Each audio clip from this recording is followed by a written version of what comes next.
Hello दोस्तों, रिलायंस के बारे में बात करेंगे। बड़ी डेवलपमेंट हुई है। अगर आप electric vehicle, solar energy, renewable energy theme को फॉलो कर रहे हैं तो आपके लिए बहुत ही इंपॉर्टेंट इंफॉर्मेशन भी है, एनालिसिस भी है और ट्रेंड्स भी है। सबके बारे में दोस्तों इस वीडियो में हम बात करेंगे।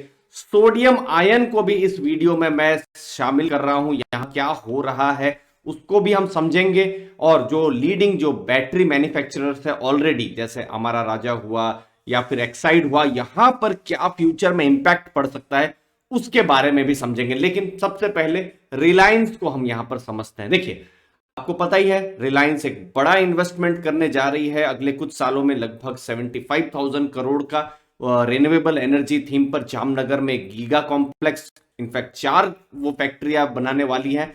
तो उन्होंने एक नई सब्सिडरी उनकी रिलायंस न्यू एनर्जी सोलार जो है, हम देख रहे हैं पिछले कुछ महीनों में अलग अलग एक्विजिशन भी किए हैं, जैसे स्टेरलिंग एंड विल्सन है। तो वैसे ही एक फेरेडियन करके कंपनी है, ठीक है, ये उनकी 100% हिस्सेदारी उन्होंने खरीद ली है। कितने में खरीदी है? लगभग 1,000 करोड़ में। और अगर ब्रिटिश पाउंड में आप देखेंगे तो 100 मिलियन ब्रिटिश पाउंड में। इसके साथ साथ 250 करोड़ का भी वो इन्वेस्टमेंट भविष्य में भी करेंगे और रोल आउट करेंगे। अब फेरेडियन क्यों इंपॉर्टेंट है? फेरेडियन जो यूके की कंपनी है, वहां पर जो एक्विजिशन रिलायंस ने किया है वो क्यों इंपॉर्टेंट है? क्योंकि फेरेडियन बनाती है सोडियम आयन बैटरी। देखिए, अभी तक हम न्यूज में, मीडिया में, न्यूज़पेपर्स में सुनते थे लिथियम आयन बैटरीज के बारे में, लेकिन भविष्य में सोडियम आयन बैटरी जो है उसका भी बड़ा पोटेंशियल है। आऊंगा उसके बारे में भी, धीरे धीरे मैं बताता रहूंगा जैसे जैसे वीडियो आगे बढ़ेगा। तो लीडिंग ग्लोबल बैटरी कंपनी है फेरेडियन। और बहुत ऐसे भी रिसर्च हुए हैं जहां पर ये बेटर माना गया है लिथियम आयन बैटरी या जो लीड एसिड एसिड बैटरी जो यूज होती है।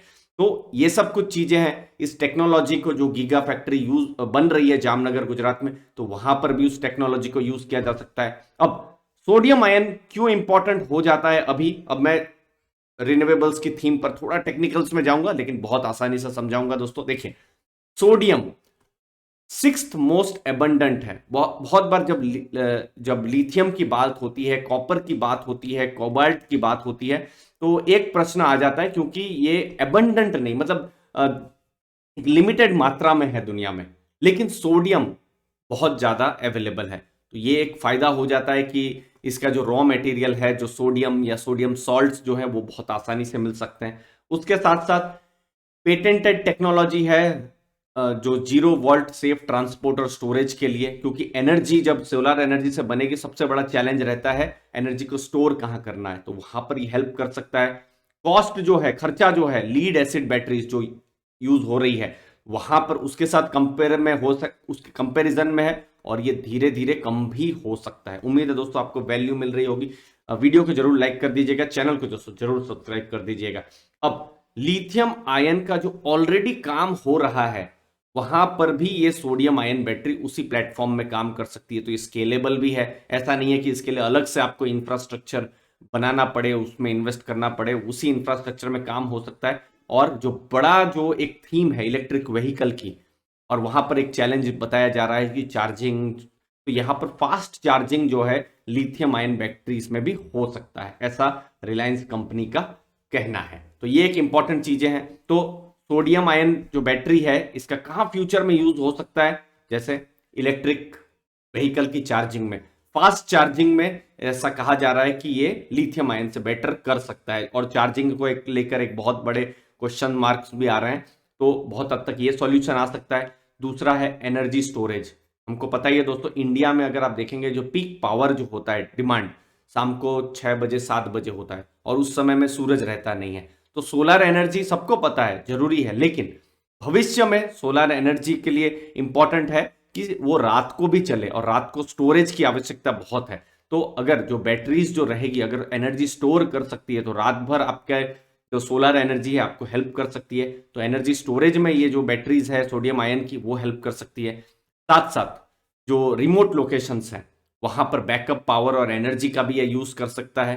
ये सब चीजें हैं और सबसे बड़ी चीज सोडियम एबंडेंट है और भविष्य में स्केलेबल भी है और कॉस्ट भी इसका कम हो सकता है। तो ये सब कुछ एडवांटेजेस हैं सोडियम आयन बैटरीज का और फ्यूचर में हमको सोडियम आयन बैटरीज के बारे में सुनने को बहुत मिल सकता है। और इंडिया में अगर आप देखें तो अभी सोडियम आयन पर बहुत ज्यादा काम नहीं हुआ है, मैंने बहुत रिसर्च की है, लेकिन लिस्टेड कंपनीज में अभी भी सोडियम आयन जो बैटरी है उसका यूजेज है मुझे बहुत ज्यादा नहीं दिखा है, लिथियम आयन का जरूर दिखा है। अब देखिए सेंस कहां पर बनता है सोडियम आयन का।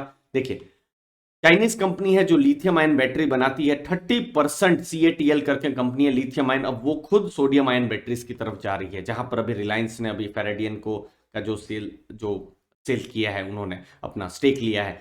तो हाई चार्जिंग स्पीड है, इलेक्ट्रिक व्हीकल और एनर्जी स्टोरेज पर मैंने डिटेल में बताया। अब यहां पर मुझे थोड़े से प्रश्न चिन्ह जरूर आ जाते हैं एमआरआ राजा या एक्साइड पर, क्योंकि वो लोग अभी लिथियम आयन पर उन्होंने जस्ट काम शुरू ही किया है, सोडियम आयन पर वो अभी तक आए नहीं है।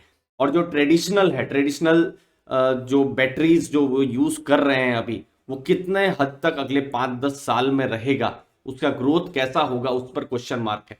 नो डाउट जो ट्रेडिशनल बैटरीज हैं वो जाने वाली नहीं है अगले अगले कुछ सालों तक, लेकिन किस हिसाब से ग्रो करेगी वो ज्यादा इंपॉर्टेंट। अगर डी ग्रो करना शुरू कर गया, इलेक्ट्रिक व्हीकल बढ़ना शुरू हो गए, लिथियम आयन सोडियम आयन बढ़ने शुरू हो गए, तो अमेरा राजा और एक्साइड, और वही चीज हमने देखा भी है स्टॉक प्राइस में भी ये सब रिफ्लेक्ट कर रहा है।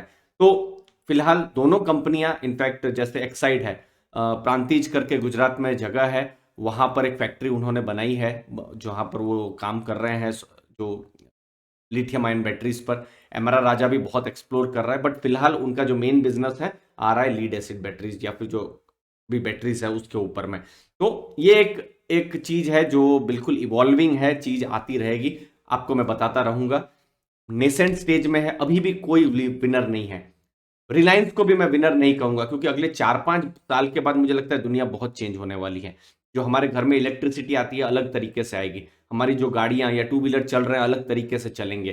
तो वहां पर जो विनर रहेगा, अभी फिलहाल फर्स्ट मूवर एडवांटेज में टाटा पावर आप देख सकते हैं, रिलायंस देख सकते हैं, या फिर PSUs जैसे NTPCs, ये सब भी अभी आ गए हैं अभी। बट कौन है विनर मुझे लगता है 4-5 साल में ही पता चलेगा, लेकिन इस ट्रेंड को पकड़ना जरूरी है, समझना बहुत जरूरी है। नेसेंट स्टेज में है फिलहाल, मुझे ऐसा लगता है जो फर्स्ट मूवर एडवांटेज है जैसे रिलायंस को मिला हुआ है और यहाँ पर वो प्रॉफिट मार्जिन भी जनरेट कर पाए, तो फिर फ्यूचर के लिए रिलायंस के लिए भी अच्छा रहेगा, इन्वेस्टर्स के लिए भी अच्छा रहेगा। इस थीम पर मेरी नजर रहेगी, आपको मैं बताता रहूंगा क्या हो रहा है इस थीम पर नया। चैनल को दोस्तों जरूर सब्सक्राइब करके रखिए, मुझे उम्मीद है आपको वैल्यू मिली होगी। लाइक करके रखिए इस वीडियो को और जरूर कमेंट कीजिए अपने व्यूज और यहाँ पर कौन सी स्टॉक्स हैं जो आप देख रहे हैं। धन्यवाद आपके टाइम के लिए, थैंक यू वेरी मच दोस्तों।